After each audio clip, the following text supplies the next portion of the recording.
formed 4 years ago when Suntory, a Japanese company, purchased Jim Beam, the famous Jim Beam distillery in America.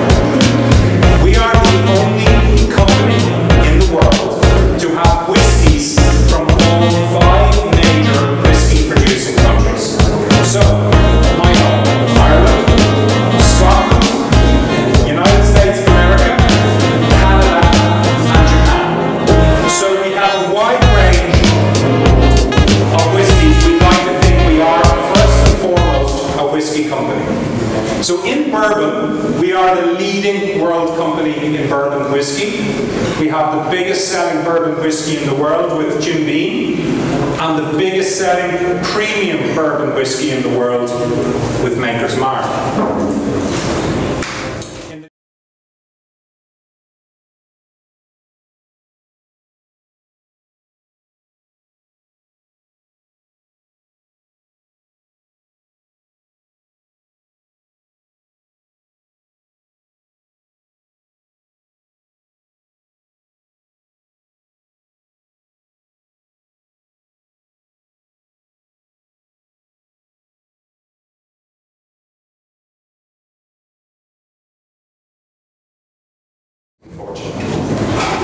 Scotch whisky.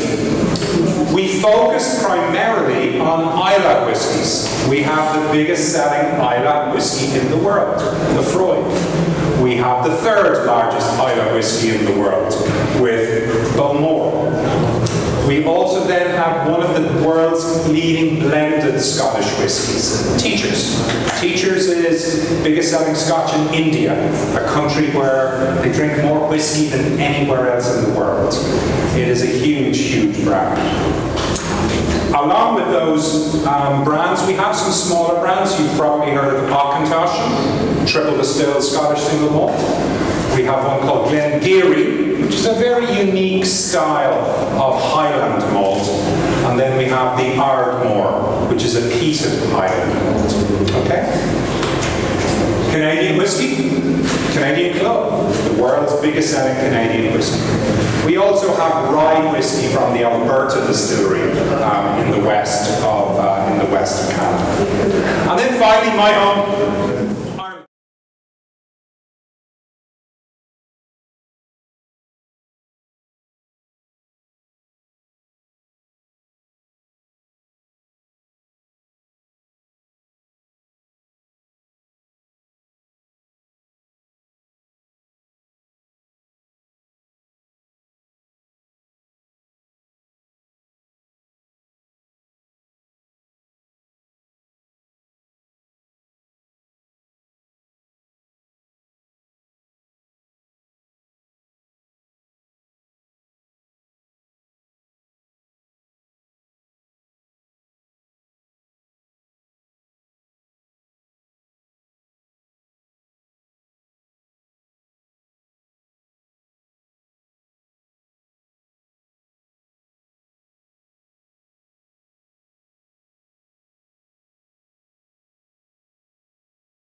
We also have vodka, we have gin, Sipsmith gin, we have Courvoisier cognac. So basically, all the big brands and big styles of liquids, we have them in our portfolio. But today I want to talk to you about whiskey. And I was asked to talk to you about bourbon whiskey and Scotch whiskey today. So what I will do is give you a brief overview of the categories and then talk about specific brands. They are all available for tasting at our stand. Later on, we can't do a tasting here this morning, but you can come to my stand. I'll be there all day. Anything you want to try or sample, please ask and you can. Okay? So, Jim Beam. What is bourbon whiskey? Okay?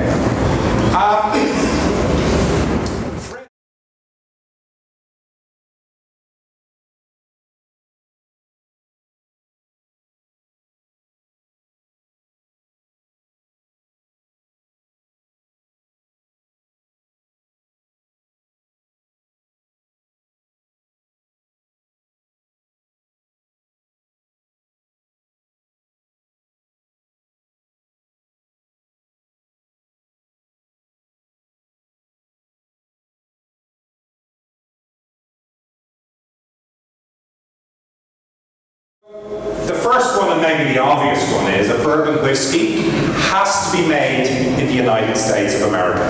So, if I was living here in Portugal and I had a distillery, I can't make a bourbon whiskey. I'm not allowed. I can make a whiskey, but not a bourbon whiskey. Bourbon has to be US. It can be anywhere in the US. Any of the 50 states, you can make bourbon in Hawaii if you want. We make our bourbon in Kentucky. We believe Kentucky is the best place for bourbon because of water, because of the climate, because of the cereal, the corn that we use. Okay? Second rule for bourbon, it has to be a minimum 51% corn. It can be higher, but it cannot be lower than 51% corn. Okay? Third rule, just distillation. It can't be distilled any higher than 160. That's proof, American style. So divide that by 2, 80. And no lower than 125. Okay? Every bourbon, every drop of bourbon has to mature in a brand new, freshly charred oak barrel. You cannot reuse a barrel if you're making a bourbon whiskey. My distillery in Ireland, we can reuse barrels. We use ex-bourbon barrels. We use port barrels, we use sherry barrels, we use Madeira barrels. But for a bourbon, it has to be a new barrel every single time. People ask me why. This was a rule that came into place after Prohibition in the US, so in the 1930s. And there are two trains of thought as to why it became a rule. One was that the Coopers Union, so the union, the workers' union that made barrels, were so strong that they were able to insist a new barrel had to be used every time, so their members would have a job.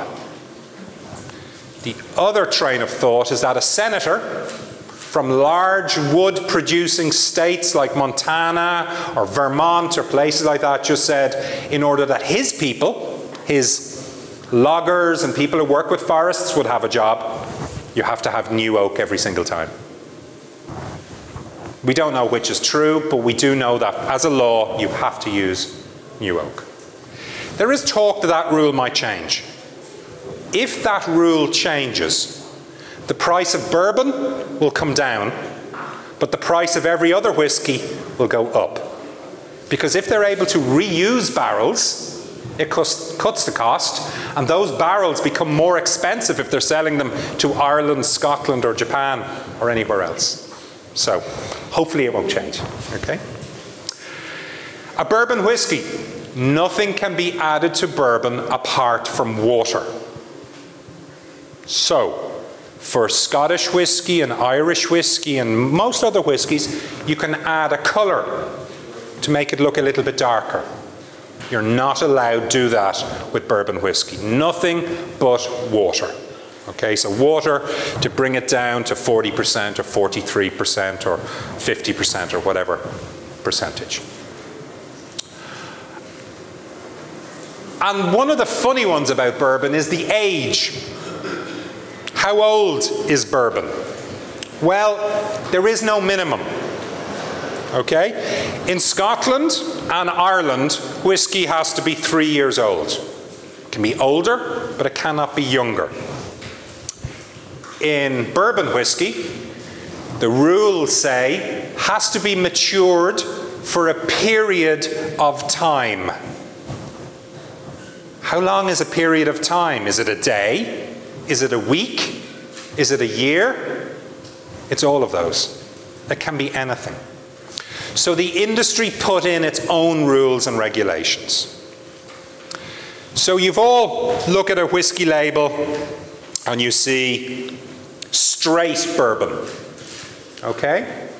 If a bottle has the word straight bourbon, it means it is more than 2 years of age. If it is between 2 and 4 years of age, you have to, by law, put an age statement on it. So if this was 3 years of age, it would say Kentucky Straight Bourbon Whiskey, aged for 3 years. But if it is over 4 years, 4 plus, you don't have to put an age statement on it. It's one of those crazy things. So you look at this label, Jim Beam, Kentucky, meaning it's from Kentucky, straight bourbon. You now know it's more than 2 years, but there's no age on it, so now you know it's more than 4 years of age.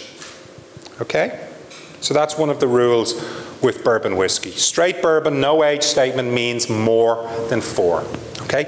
You can put an age if you want. And like Scotland or Ireland, that means minimum.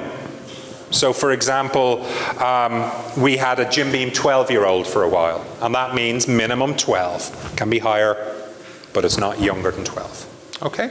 Everyone understand? Cool. So what are the ingredients for a bourbon whiskey? There are 4 main ingredients. I said primarily corn, 51%.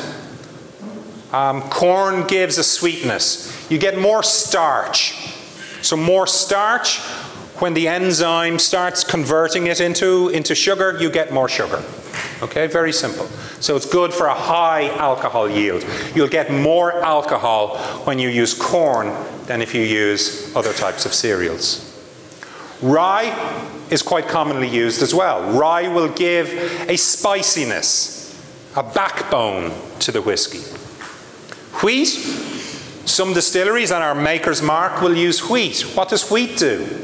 Well, wheat is softer, it's lighter. It actually allows more of the flavor of the corn to come through. And then malted barley.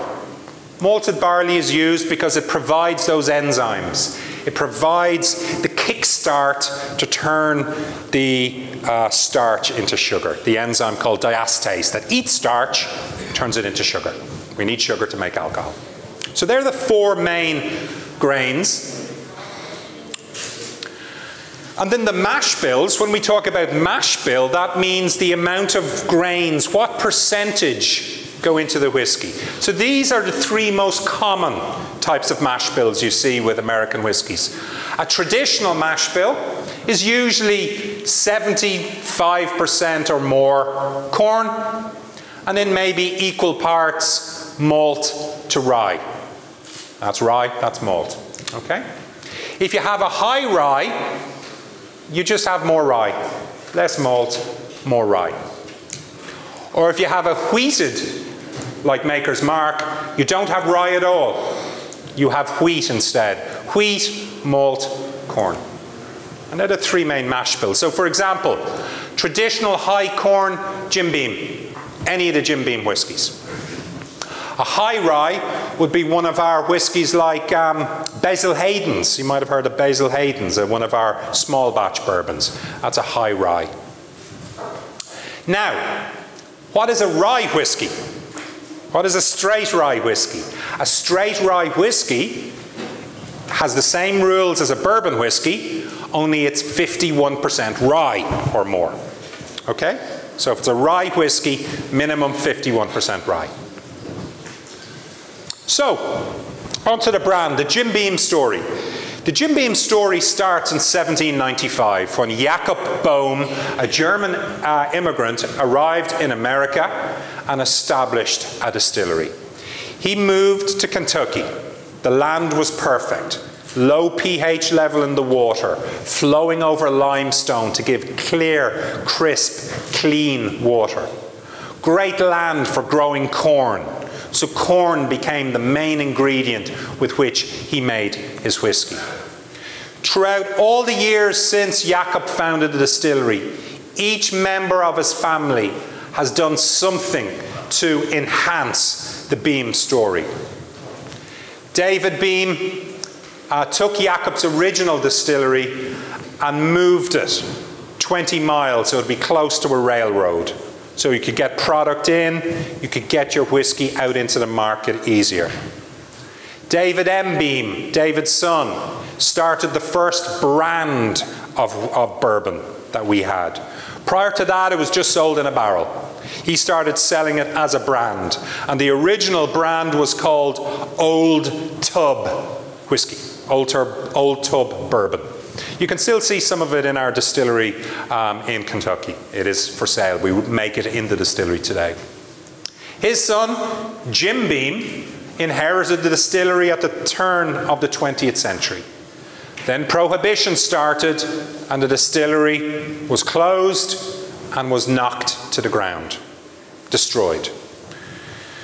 Jim went off and started mining rocks in Florida. He started growing citrus, growing oranges and things like that. And then Prohibition ended in 1933. He was, I think, 76 years of age. And over 6 months, he rebuilt a distillery. Built a brand new distillery in his home in Kentucky. And he started making whiskey. And the whiskey that he made, he put his name to it. Jim Beam. So Jim Beam, as we know it today, was invented in 1933.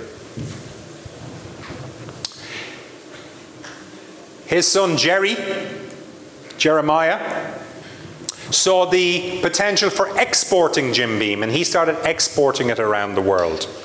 After World War II, there were American Army bases in different places all over the world. Jerry made sure that every American Army base had Jim Beam whiskey. If the soldiers were drinking Jim Beam whiskey, well, the people who were partying with the soldiers were drinking Jim Beam whiskey, and started growing in different countries just like that. It was a very clever way of getting your whiskey into the market. Jerry didn't have any children, so his nephew, his sister's son, Booker, took over the distillery in the 1970s, and Booker revolutionized things. Bourbon whiskey was struggling. Sales were dropping. And in the 1980s, Booker decided to reinvent bourbon. Start making bourbon like it was before Prohibition. Much stronger flavors. So he invented the small batch bourbons. Knob Creek, Booker's bourbon named after himself, Basil Hayden's bourbon, and Baker's bourbon. So the 4 big small batch bourbons.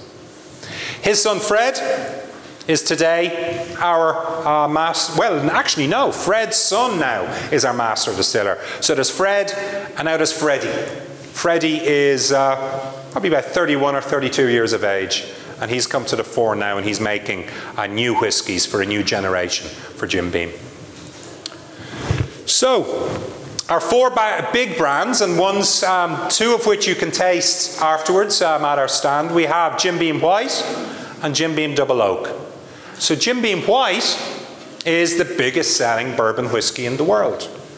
And it's the biggest selling bourbon for a very good reason. It tastes good. It's simple. It's versatile. It's sweet. It goes well with a mixed drink. It goes well straight. It goes well with a classic whiskey and Coke. A great, easy drinking whiskey. It can be characterized with vanilla, spice, but lovely, soft, easy drinking bourbon. 2 years ago, we then invented this Double Oak.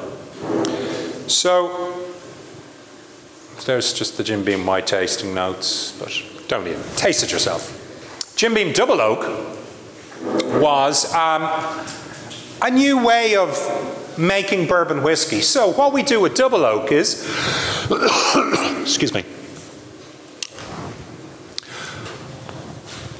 standard Jim Beam is 4 years of age. Single maturation in a new bourbon barrel. So we take some of this 4-year-old whiskey that would go into normal Jim Beam, and instead of putting it in a bottle, we put it into another brand new barrel. So Double Oak, 2 oak barrels. Each one is a brand new, freshly charred American white oak barrel, which means it's legal to be called a bourbon. So this extra maturation, and it's only up to sort of 6 months over a summer, gives more interaction between the liquid and the oak. The inside of the barrels have been burnt, they have been charred. The sugars are caramelized. So you get that sweet, sugary flavor. If you do it twice, you're going to get more of that. So this whiskey, slightly older than standard Jim Beam. You can see the colour is slightly darker because of the extra maturation, and when you taste it, slightly sweeter. This is perfect for a classic old-fashioned cocktail or a Manhattan or something. Well, an old-fashioned probably more, or a whiskey sour. Perfect, perfect for those. So,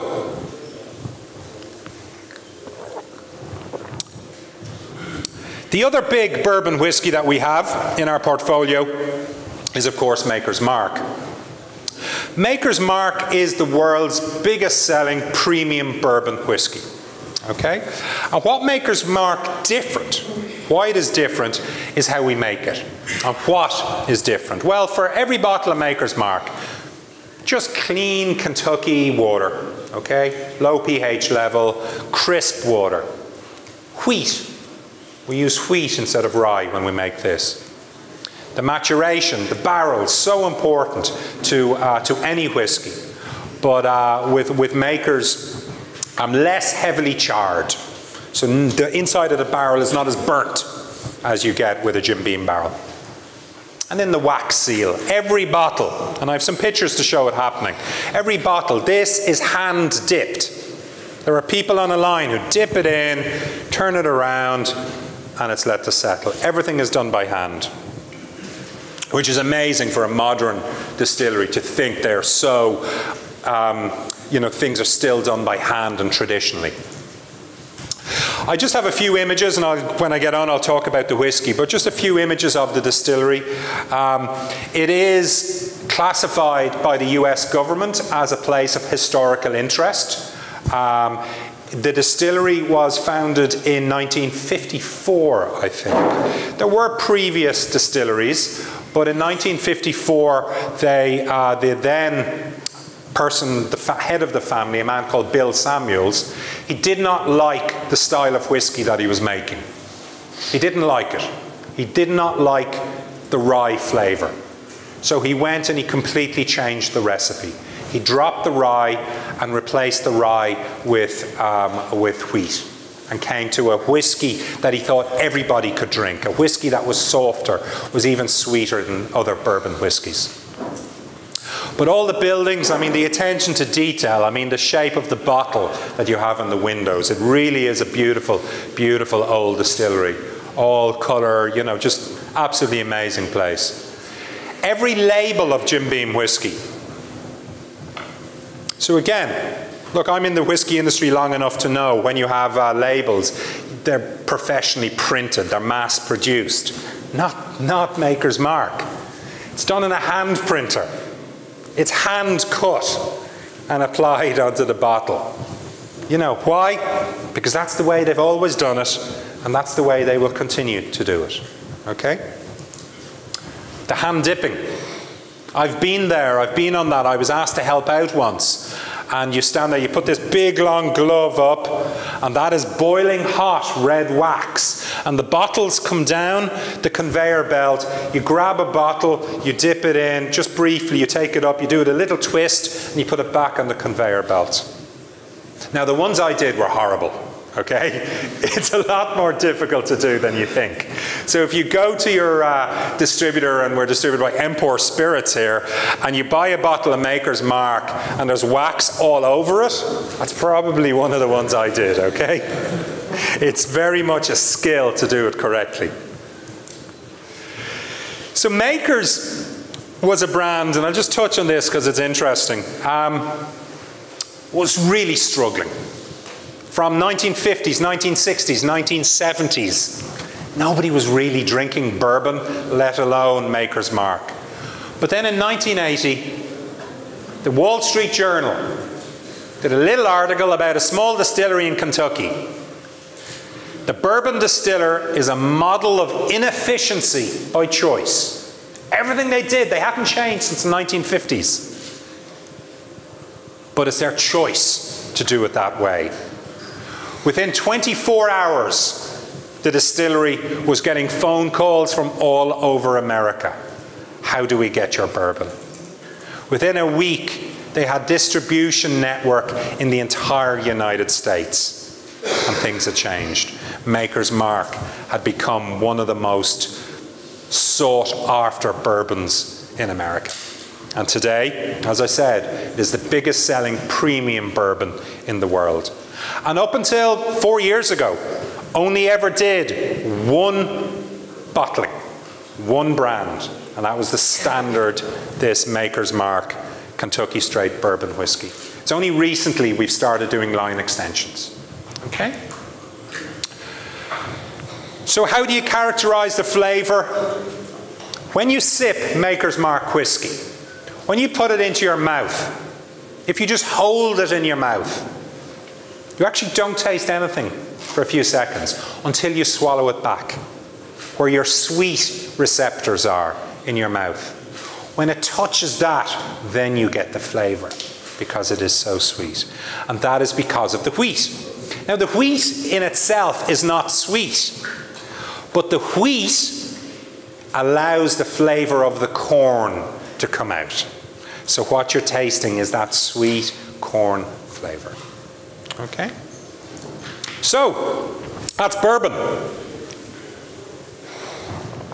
Over to Scotland. You can see that's certainly not a picture of Kentucky. This is the Ardmore distillery, where the Teacher's brand originated. Teacher's is a blended whiskey. A blended whiskey of up to almost 40 different single malts and grain whiskey. Single malt is a whiskey that is made from 100% malted barley and from one distillery. A grain whiskey is a whiskey that is usually made from corn. It will have some malt and is distilled in a column still, one of the big stills, rather than a pot still in which malt whiskey is made. So grain whiskey can be made more quickly, more efficiently, more cheaply, but the liquid tends to be sweeter and softer. It doesn't have the flavor of a malt. So back in the 19th century, a lot of shop owners started making whiskey. They would get different whiskies from different distilleries and blend them together.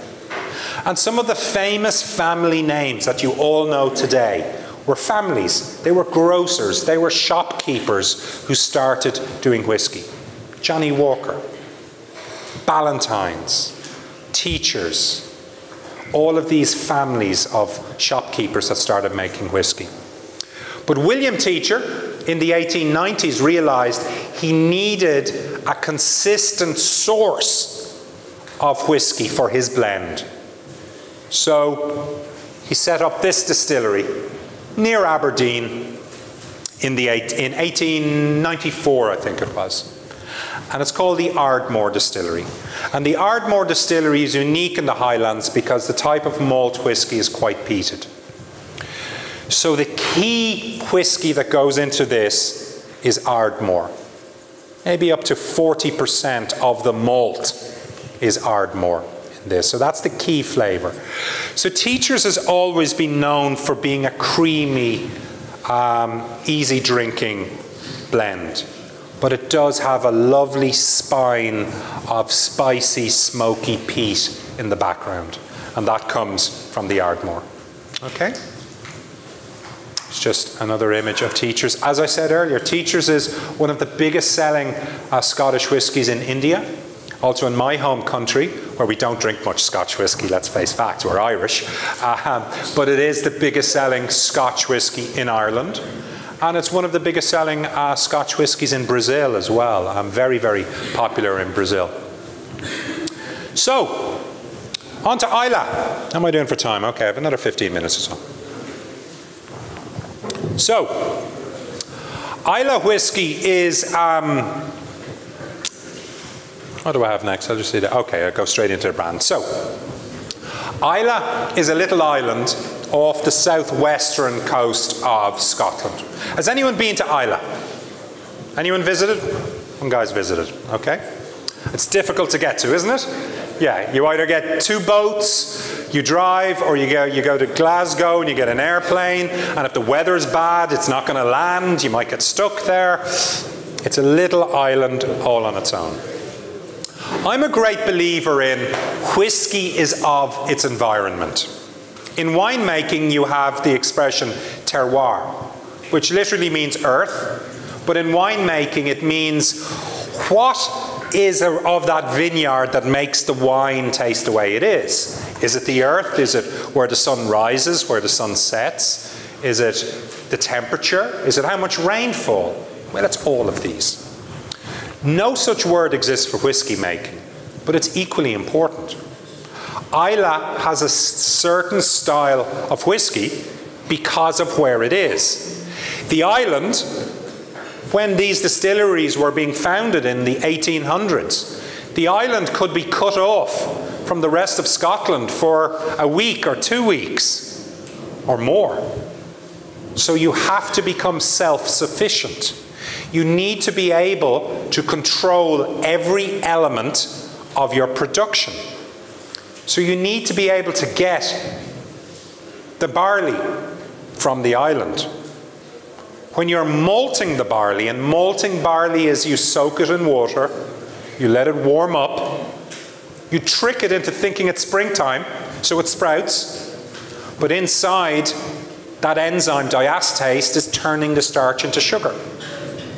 That's the malting process, and then you dry it out.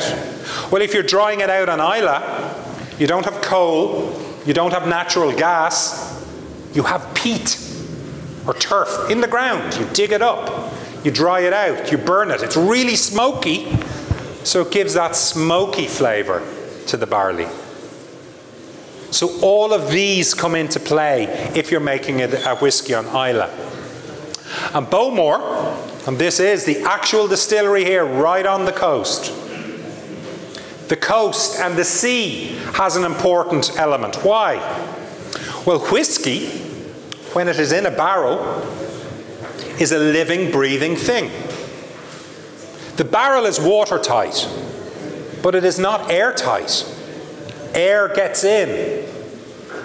And if the air that surrounds the barrel is sea air, you're going to get a salty flavour.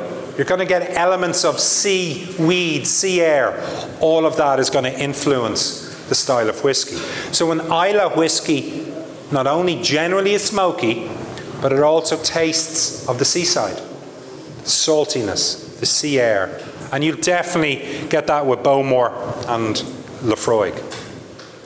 But Bowmore was the first distillery on Islay, first legal distillery, okay? There were, I'm sure, lots of illegal ones, but legal, 1779.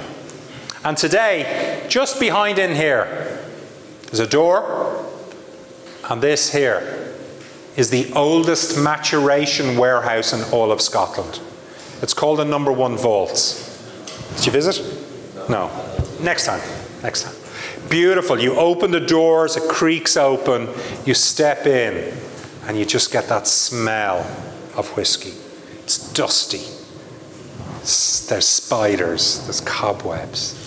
There's some of the most expensive whiskey in the world just sleeping. Shh. Just sleeping. You go in, and if you're lucky, I open up a barrel, take a little bit out and try it right there. It's an amazing experience. This there is actually underground. So if there's a big storm and that is raging and the waves are crashing and the whiskey is absorbing all of that. You've got this beautiful just sea saltiness coming into the whiskey. Now with Bowmore, what we like to do with Bowmore is what we call a balance. We don't want it to be too smoky. We don't want it to be too salty. We don't want any one flavour to be more than the other. We want the perfect balance of a whiskey. So something like Bowmore 12 is that perfect balance. You have the smoke, you have the salt, you have a beautiful sweetness because we use ex-maker's mark barrels. No, we don't. That's a lie. We use different bourbon whiskey barrels.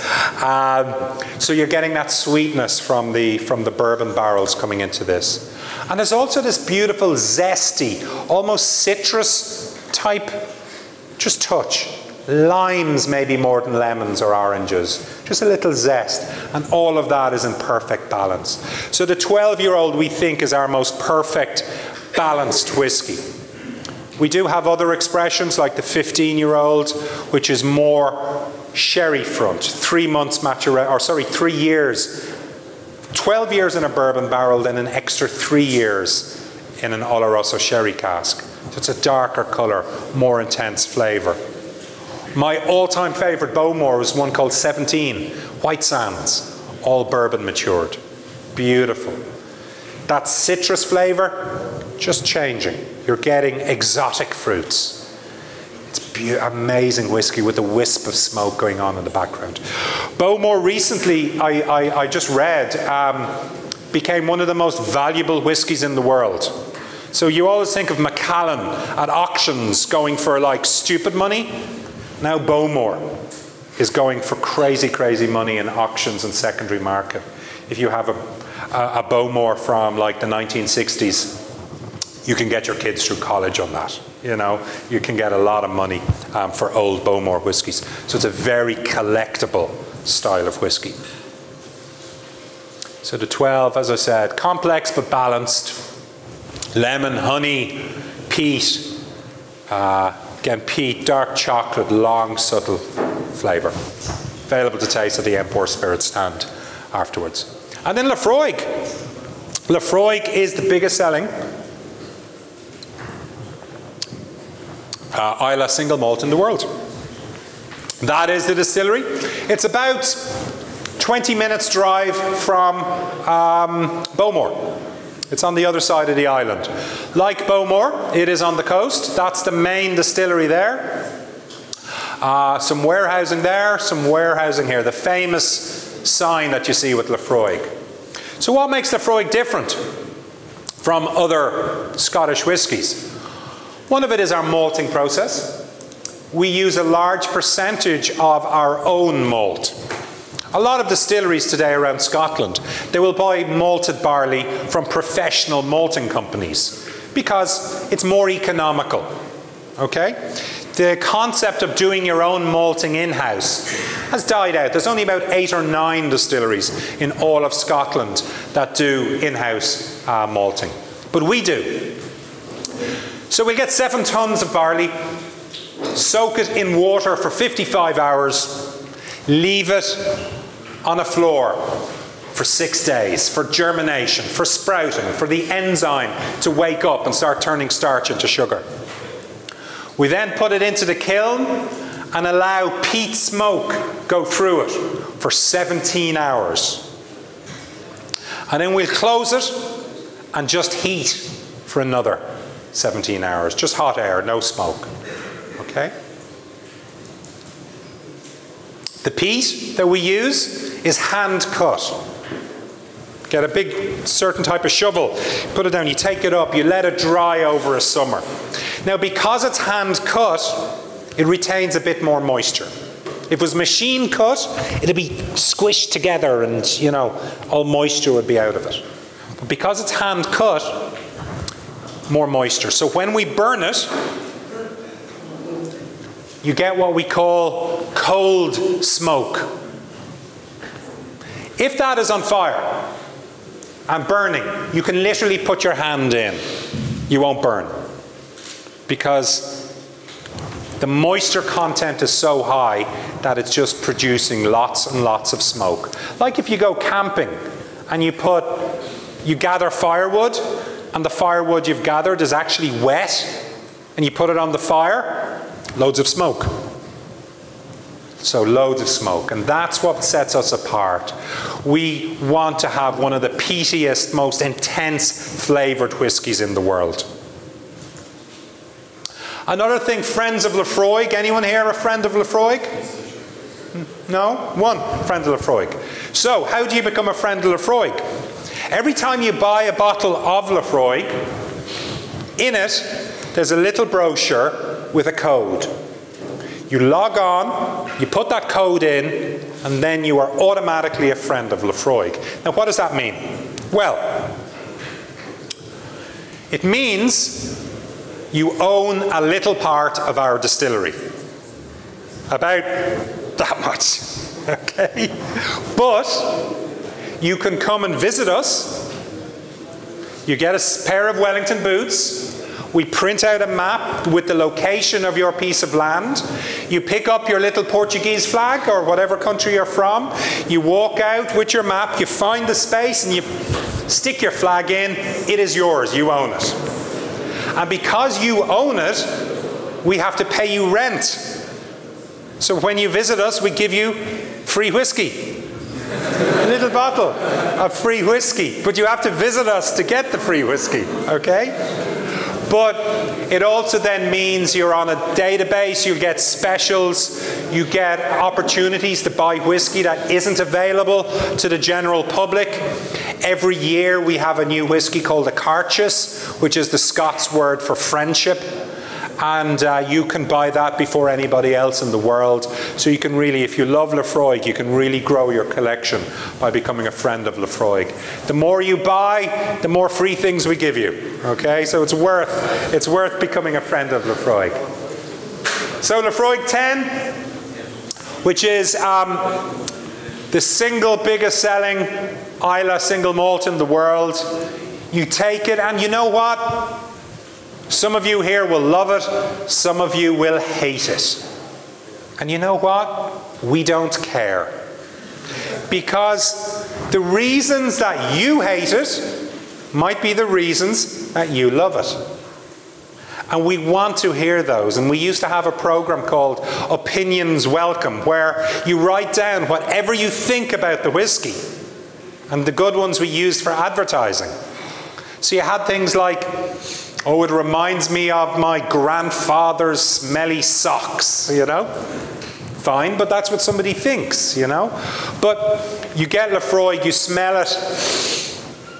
That's the smell of Islay. You've got the smoke. You've got the peat. You've got the sea air, the saltiness. Then when you taste it, it's all of that.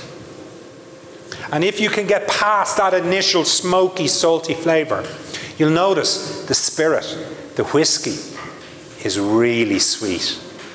Beautiful, delicate, sweet liquid, and then smoke, salt, all of that. So please, everyone should try Laphroaig at least once in your life. So if you haven't tried it, come over to our stand and we will help you get some.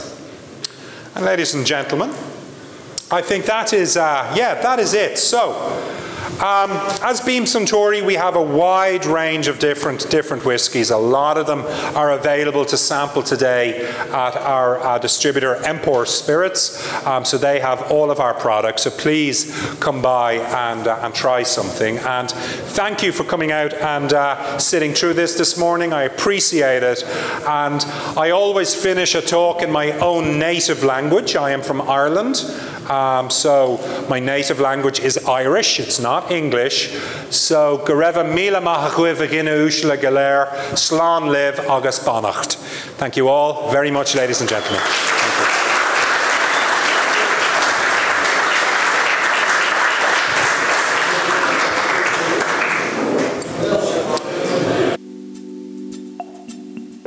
Questions or anything, okay?